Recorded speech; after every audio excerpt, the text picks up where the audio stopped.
Good morning. Do you want to say good morning? You. Good morning from Abby as well.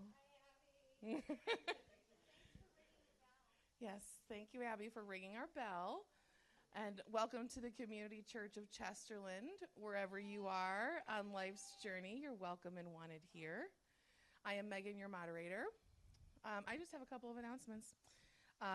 Yesterday was a lovely day at our clothing closet extravaganza. It was a beautiful success, a labor of love by so many of people. So I just want to say thank you to everyone who donated, sorted, sweated, cried, all those things that contributed to yesterday's success. We had close to 45 people just that we could count. That was as much as we could keep up with. We had folks from all the way from Cleveland to Huntsburg. So it was an amazing, to Perry, actually, as well. So the turnout was wonderful. We heard that people were promoting our event. Therapists were sharing. So it was a perfect, lovely day. But we want you to see the fruits of our labors. So we invite you during coffee hour to come into Swiler Hall, go down the hall, and check out the setup before we have to move it around and get it ready for the week's happenings. But do a little shopping, but also just walk through. Take a look at the awesome work that everyone has put in.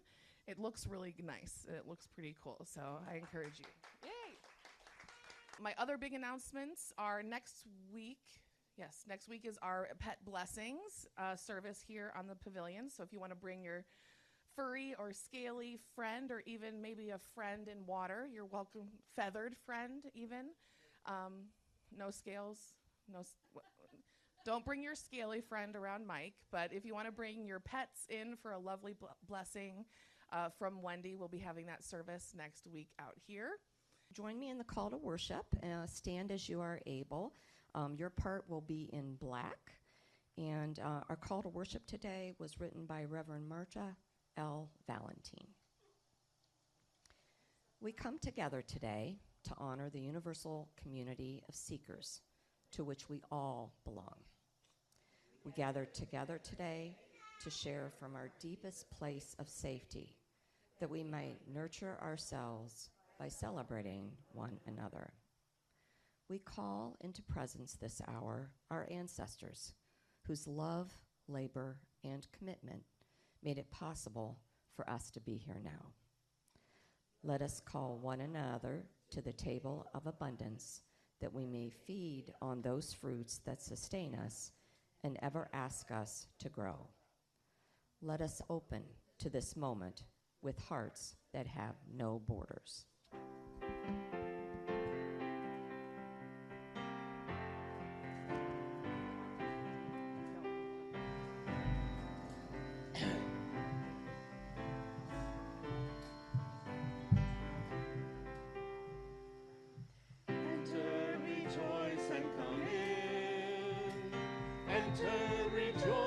Come in. Today will be a joyful day. Enter, rejoice, and come in. Open yourself to the song. Open yourself to the song. Today will be a joyful day. Enter, rejoice, and come in. Open your hearts, everyone. Open your hearts, everyone. Today will be a joyful day. Enter, rejoice, and come in. Don't be afraid of some change. Don't be afraid of some change. Today will be a joyful day. Enter, rejoice, and come in. Enter, rejoice, and come in. Enter, rejoice, and come in. Today will be a joyful day. Enter, rejoice, and come in. Oh, what a rousing tune that is. That's one of my favorites. So, thank you, Jenny, for that call to worship, recognizing those who came before us and of those with us today who have led the way toward a more progressive and liberal faith. I'm Luann Gearhart, and some of you may or may not know me, but I've been around a couple of weeks. I'm the homilist today, and today is Stewardship Sunday. So just to give you a little heads up before we pass the piece, the structure of service today deviates from our regular service in that it will be interactive and highly dependent on you chit-chatting with one another as we delve into our stewardship theme of abundant generosity. Today is inspired by Mary, and it will not be uplifting. It will be grounding, but we're talking about criminal justice here. And she sent me some great information, and I think this will be very telling. So death row inmate Tyrone Noling is a 54-year-old Alliance man who maintains his innocence in the double murder of an elderly Portage County couple.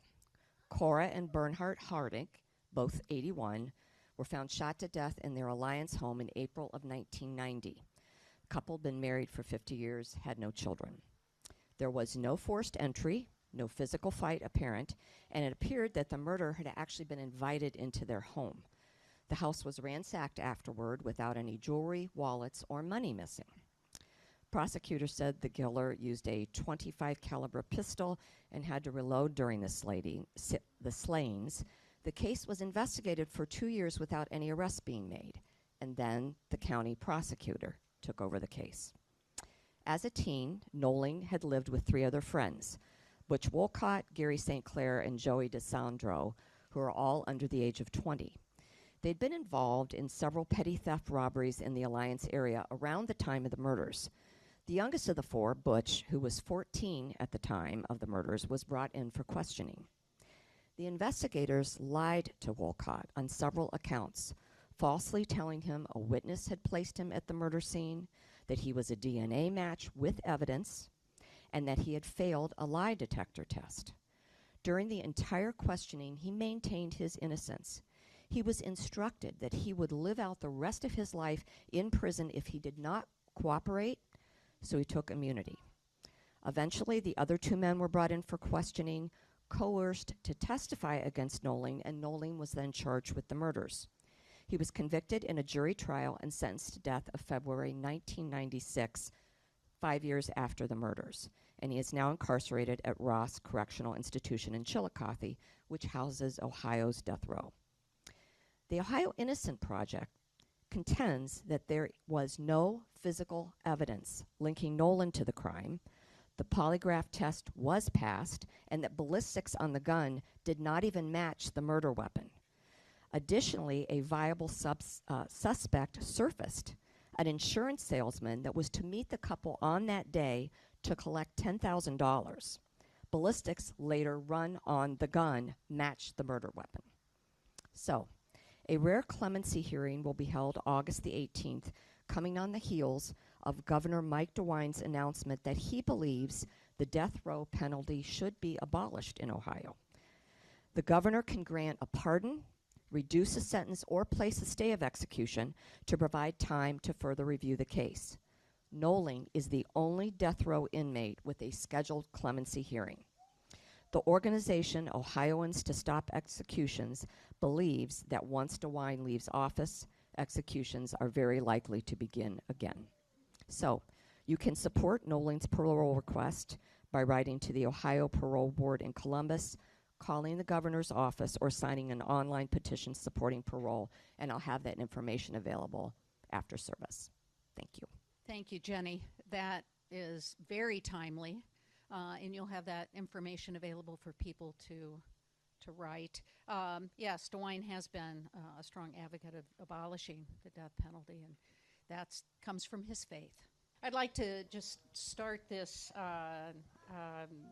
Moved by the Spirit in this community with a Maya Angelou piece. I have found that among its other benefits, giving liberates the soul of the giver. Beautiful piece.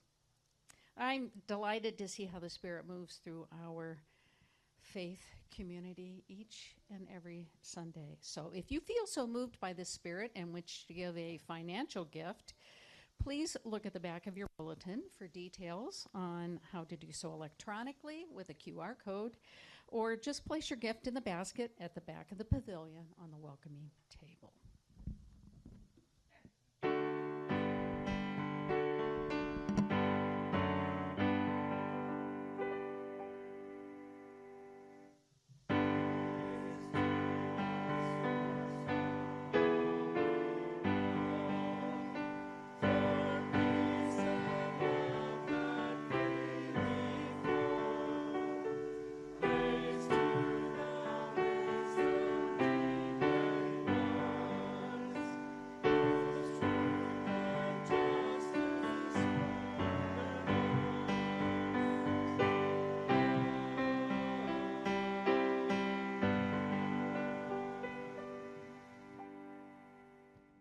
To those concerns, stresses, anxieties, even joys that go unspoken, the Divine Spirit, hear our prayers.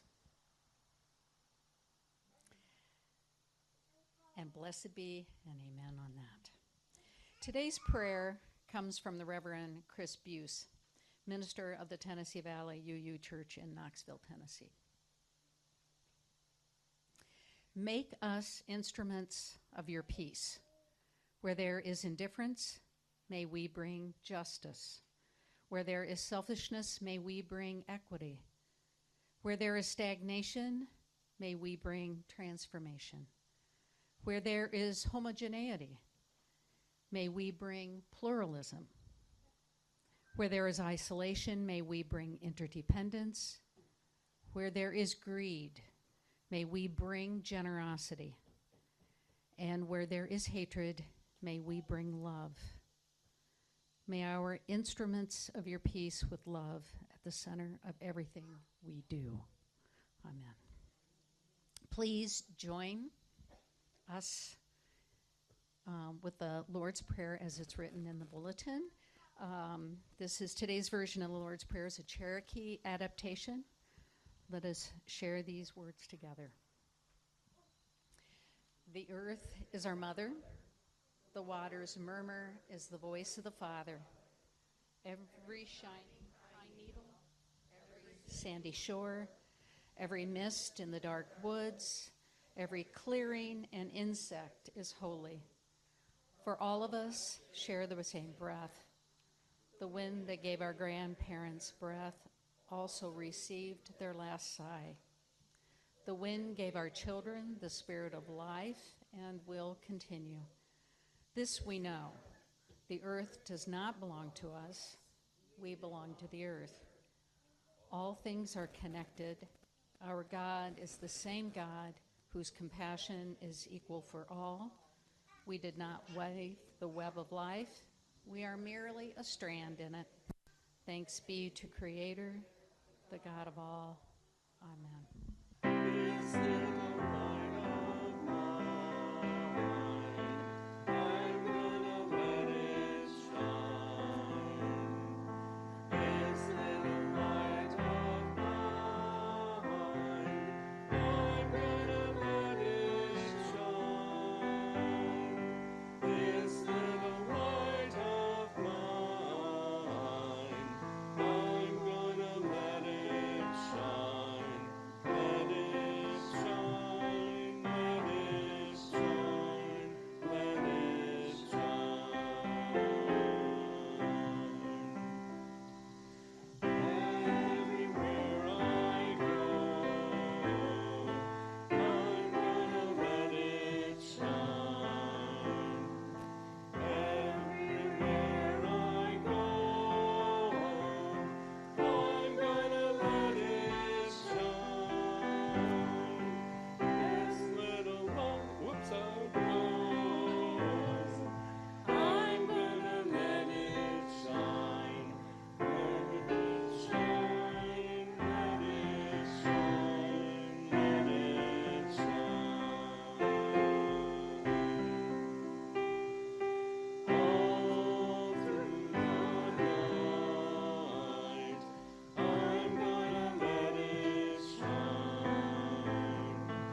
scripture reading today is from the first book of Peter, chapter 4, verse 10. And me, when I look at justice, I see your face, and when I awake, I will be content just to see your likeness. And our modern reading today is by Reverend V. Emil Gudmundson. And now, may we have faith in life to do wise planting, that the generations to come may reap even more abundantly than we. May we be bold in bringing to fruition the golden dreams of human kinship and justice. This we ask, that the fields of promise become fields of reality. So, good morning and welcome to this special day. Today we gather with gratitude for the many gifts that have been shared within this church and fellowship, gifts of time, talent, treasures, care, creativity, commitment, and faithfulness. Each gift, whether visible or quiet, helps shape the life of this community. Today will be an opportunity to pause and reflect and share our thoughts with one another about what stewardship means to us. Not only about what we give, but about how we live in relationship with one another, with this church, and with the wider world we are called to serve. When we look around this congregation, we see generosity expressed in many forms, right? Yep, including financial gifts. We're not going to talk about money today, okay? I promise you that. But, well, a little bit maybe. But it's more than that. Some people offer leadership and vision, right? How many of you provide leadership and vision? Oh, come on. It's everybody. Some people offer hospitality and encouragement. Some serve through music, teaching, prayer, repair. Anybody fix anything wrong? Okay, planning, listening, organizing, or just simply showing up when something needs to be done, right? And money too. Yeah, okay, that's it. That's not. Okay, together, these gifts become more than individual contributions. They become a shared witness to what is possible when people care for one another and commit themselves to something larger than themselves. Part of the gift of this day is the chance to listen to one another one more time, right? We're always going to listen to each other, to notice that others see and to learn from the wisdom already present among us. This is the interactive portion of this service that I kind of warned you about at the beginning. Stewardship invites us to ask meaningful questions. Let's share our thoughts with one another by first turning to our neighbors sitting nearest to us. I want you to pull out your bulletin, and on the back is this stapled third of a page, well, it's not on mine, but it's on yours, third of a page of notes. And I believe it says something along the line of questions. These are your prompts. Thanks, my friend. Begin by discussing these questions. So there are 3 of them. I want everybody to get an opportunity to have a chance to share in your group. What we're going to do is share these out when you're completed, okay? So I want you to take your time with these 3 questions and really think about what these mean to you on a personal level. So here are the questions. You're going to discuss the first question, which is, how do we define giving? How do you define giving? And how are others giving to us? And keep in mind that we would like for you to think about this faith community while you're answering these questions. Our time is kind of came up as a big one.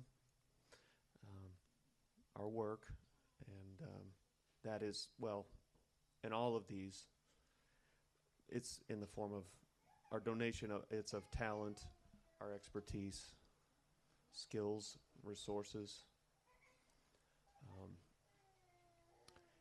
and in reciprocal reciprocating that is the appreciation and the example we got of the clothing drive yesterday, and the people and their gratitude for it, which is in a way beneficial to us and equally because it makes us want to do more, I think. Hello. Hi, Connie.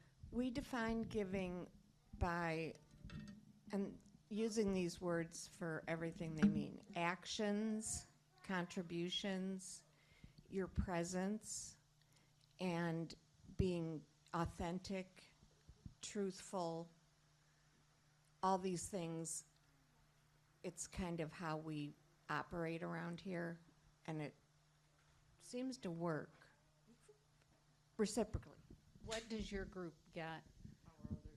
Yes. We get the support and the comfort of a community, and knowing that we have the opportunity to give in an impactful way, and also by doing that we know that it is able to be received by us in an impactful way. So we were pretty broad thinkers over here, if you really want to know.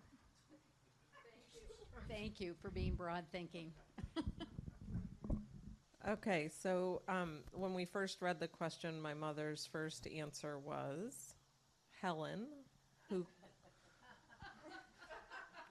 quietly, which of course she's very comfortable with, quietly picks up trash at almost every event we have without any hoopla. We talked about small acts of service that actually are big, huge, what it's all about, and how others are giving to us. Like, this provides space to be as we are. Others are open to hearing us, listening, and then we feel heard. So we answered it a little more abstractly than everybody else did. So what I have here is, it's not just about money. It's about actually like giving to others in ways that we can really experience it. So the clothing closet, for example, was mentioned, and how giving in that way, like it's a gift to you as well. So that's what we kind of came up with, is it, you know, there's giving monetarily, but giving your time and your actions, that is a lot more meaningful, both usually to the person receiving it and to the person who's giving it. We give by sharing what we have, our resources, our homes, our time, our ideas, empathy, by listening and giving our undivided attention. And in doing so, we also receive this from others. And it's brought with this great sense of acceptance that we can give and receive. So building on that, we said giving to each other was a big thing. So whether that's just a hug, a handshake, a hello at the beginning of service, meeting up with groups outside church. We gave a little shout out to the Silver Skillet girls over here who meet up. And then the call to care ministry, the card ministry. We talked a lot about just that little act of kindness and how when you reciprocate that with each other, you're building mutual aid. So yeah, we talked about generosity and that being the defining animus of giving is just giving something of yourself, volunteering in a non-reciprocal way. The key thing that came out of the whole discussion on Zoom was that the reciprocal nature, in that a part of giving is asking for support, and that the flow of giving and receiving creates a bond that supports the church and also is an invitation to others to join and expand the flow of energy. There is no giving without the asking of receiving. It creates the community. And that came mostly from Kate Lodge. The We love proverbial that. Tai Chi of relationship, right? Right. Yeah, that The yin and the balance, yang, yeah. always in balance. That came from Kate, yeah. Okay. I think what I like about that, and what Mom said about authenticity, and then kind of what everybody else was saying, like to give to others gives back to yourself. I think we all know that kind of thing. Like, we know it feels good to give to others. and therefore we give back to ourselves. But I think there's something special about us in that it's not contrite. Like, there's nothing weird about needing help. Like, it doesn't, we want you to, we don't think less. There's no judgment around the need or any of that kind of thing. And it's this covenant that we have, like, if you don't ask for help when you need it, like, we're mad at you. You know what I Yeah. mean? Like, we're mad at you Exactly. when you don't tell us you need help. Like, I would be so mad if your garage burned down and we didn't know. Like, I'd be so irritated that wasn't something that you shared with us as a community so that we could care for you. And I think that that's what's so special about us, is like, we're offended that you don't want us to care for you. The way we said that in Zoom was that it's an act of trust to ask for assistance. Oh, that's a good way to say it. That's way better than my stupid way. Yeah, that's way better. Good job, Zoom. Ooh, I just got. Anybody else get goosebumps on that one? Yep. Oh my. That's one of those 5-letter words that just really rock people's boats. All right, second question. This is the one of what could we accomplish together if we increased our giving? We accomplish better understanding of each other. We create a better community and, in turn, a better world. We increase our human connections. We create a sense of belonging and care and connection, and that also encourages others to give. And on that note, what we can do if we had more, if we could increase how we do this, it would just be, I think, more of the same. Deeper impacts, more involvement, and just like now we have to sort of decide where our resources are going, it would be pretty nice to have a little more leeway to address more pressing issues sometimes than we have the capability of. So our first answer was anything. Every goal we have, we increase our giving. We just do that naturally. We saw that unfold organically with the clothing closet. Like, that took so much out of our community as far as the giving, but everybody brought what was needed. And we spread what we're doing here to the outside world. We increase our giving to achieve the goals. So every time we set bigger goals, we automatically increase our giving. So we, looking at question 2, we said that it can help to just tighten our bonds with each other as a church, but also with the greater community, but also increases our ability to reach further, both in our church and beyond, and kind of spreading what we're all about and being able to draw in fresh and new perspectives and people and ideas.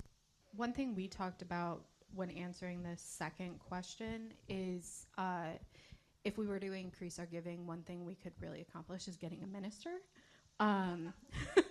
both financially and also just through, like things like the clothing closet, getting more recognition and letting people know who we are so they want to be here. And then having a minister can help us even further elevate that. So that's what our group decided. Zoom would add that a shout out, Mike said a shout out to the Chronic Illness Disability Support Group as a way of seeing what we can do when we offer that support. It increases our support of each other. And now the third question. How are we called to use what we give? And what does this community need in order to thrive? And thriving is just not being. Thriving is a bloom, right? Okay. So first things first, we're called to be good stewards of our resources. Just make sure we're, using them appropriately. Everybody has a voice in how they're spent. We prioritize them, and we're able to flexibly adapt when priorities change. So, the doors breaking is a great example. And then when we invite people, we make sure we do it deliberately. So we're really getting more individuals to broaden our circle telling them what we're all about, how we use our resources, and just getting together and talking with our community about them, making sure that we're all up to date on the happenings and what's going where. I'm just going to add a little bit. My thought refined as he was reviewing it is that for a community to thrive, as you said, to bloom, grow, blossom, like we can all probably think of a single individual that we have told about a special event here who has come out and has experienced that little slice of our community. Have we kept in touch with them? Have we actually told them that we liked having them here, that we'd like to see them back? It's that old Clairol commercial, right, where told two friends, and then the screen fills, right, with faces. And sometimes we can take on and be, I think, as a community, a little too focused on all those big problems that have to be taken on. And we forget that part of what makes us stronger is getting more like-minded souls to be sitting next to us and to join us arm in arm. Yes, spreading and being more of what we are and finding more people. Doing it deliberately, intentionally. I love it. How are we called to use what we give? We were talking about our social justice, the outreach, keeping in touch within our congregation, but then taking that out into the community. And we specifically talked about how effective Zoom has been, like providing that channel for reaching those that are more homebound or live far away, sip and chat. And then what does this community need in order to thrive? We said financial support, continued congregational involvement, and commitment. I wanted to piggyback on what Mike was saying of seeking out like-minded, but what if we seek out unlike-minded and they become like-minded? You know, by giving and sharing, we're doing that. We're creating a better society overall. But I did write down that we are called to use what we give by sharing. We're asked to share our ideas for the betterment of our community, for the sustenance, for the sustaining of our community. And we have these opportunities to share, and it's so needed to have that opportunity to share. And what we need is we need support. We need to think. I think that it also drives us to support, to give, to receive when we are supported to do so.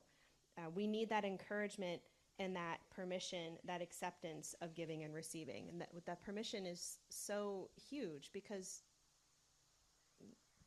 so many people don't have that.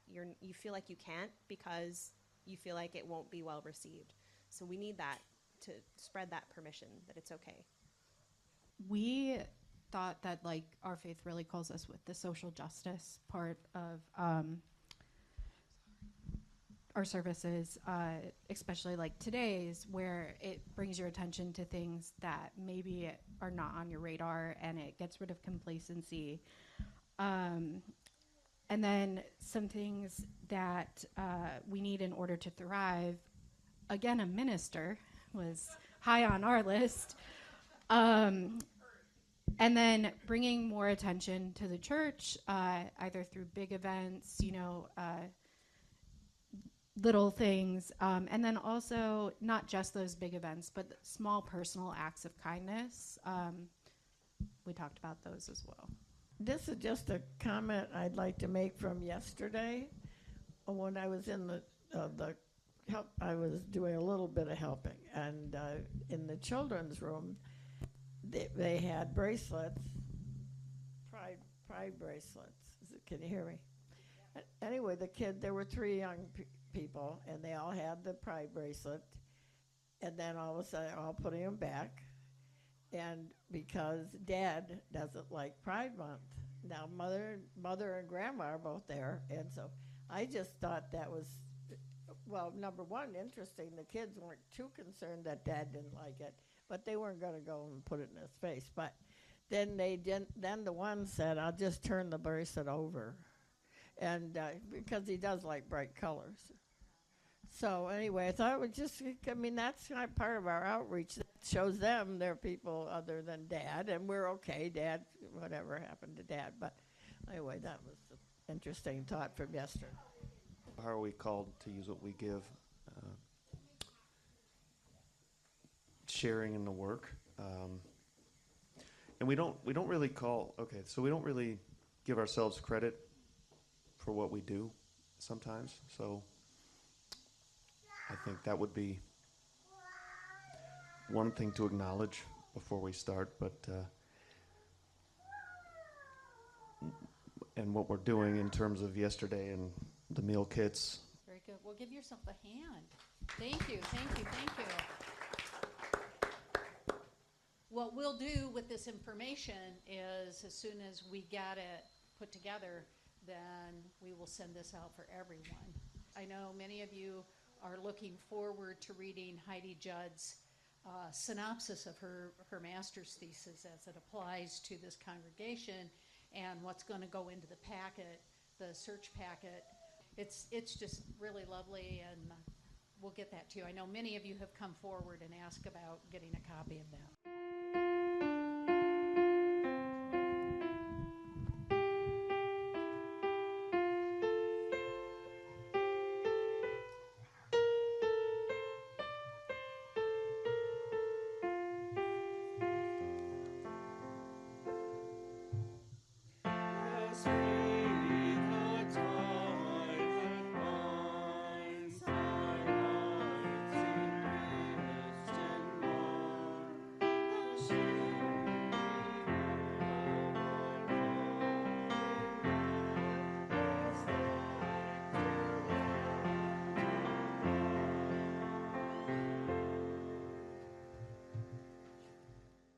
Let me just end by saying that the message I received from the universe turned out to be a message of hope from all of you. The message was, you have enough to make a difference. If we can make a difference together, we, the Community Church of Chesterland, can make a big difference. I believe that if we are willing to look carefully at our lives and give as generously as we can, we can be transformed into the people and the movement that we dream of being and are. We can bring our life-affirming vision of love and justice into a world that so desperately needs it.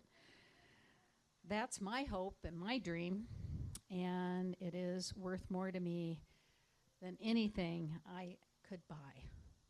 And I mean that truly. May you go in peace and give your very best this week. Blessed be.